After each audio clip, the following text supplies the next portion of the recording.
नमस्कार मु Manorama Mahanti MC IMD Bhubaneswar पूरा ओडिशा राज्य वेदर बुलेटिन करुच्ची।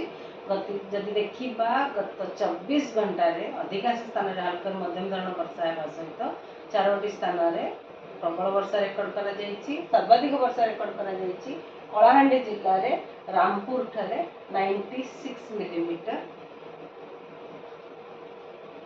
आज पर्यटन जब देखा मनसून रेनफॉल मौसमी कारण जिते रेनफॉल वर्षा जिते फास्ट जून रु आज पर्यंत टोटाल वर्षा 318.7 मिलीमीटर जोटा कि नॉर्मल वैल्यू जोटार कि अच्छी 247.4 मिलीमीटर से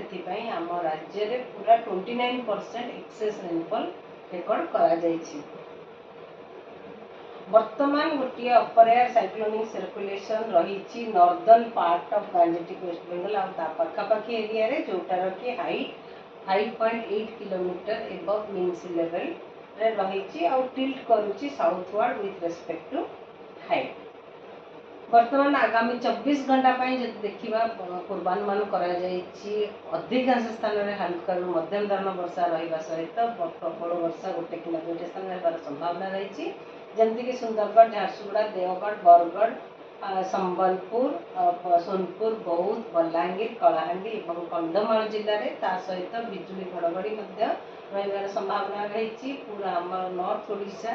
उत्तर ओडिशा सहित दक्षिण ओडिशा भी किसी जिले में वर्षा सहित बिजुली घड़घड़ी रही संभावना रही से येलो वार्निंग दि जाइए। देखिए काली भी अधिकांश स्थान में हल्का मध्यम धरण वर्षा होगा सहित गोटे कि दुईट स्थान में प्रबल वर्षा होबार संभावना रही जमीक सुंदरगढ़ केउझर मयूरभंज झारसुगुड़ा बरगढ़ संबलपुर एवं देवगढ़ जिले में सहित उत्तर ओडिशा ओडिशार जिला गुड़िक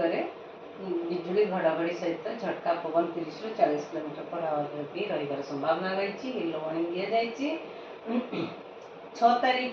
का अधिकांश स्थान में हल्का मध्यम धरण वर्षा रहा सहित गोटे कि दुईट स्थान में बिजुली घड़घड़ी सहित भी रही पारे प्रबल वर्षा गोटे दुईट स्थान में रही संभावना रही जमीक सुंदरगढ़ झारसुगुड़ा देवगढ़ संबलपुर केउझर और मयूरभंज जिले में 7 तारीख की भी अनेक स्थान में हल्का मध्यम धरण वर्षा रही संभावना रही सहित गोटे कि दुईट स्थान में प्रबल वर्षा होगा संभावना अच्छी जमीक सुंदरगढ़ और झारसुगुड़ा जिले में 8 तारीख किसी स्थान में हल्का मध्यम धरण वर्षा रही संभावना रही किंतु वार्निंग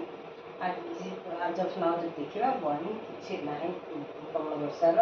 और 9 तारीख रे भी प्रबल वर्षार वार्निंग ना कि किसी स्थान में हल्का मध्यम धरण वर्षा रहा 10 तारीख में वर्षार परिमाण ड्रास्टिक रिडक्शन बहुत कम होबार संभावना रही कामा जगह कि गोटे दुईट स्थान में हल्का मध्यम वर्षा होबार संभावना रही। Thank you.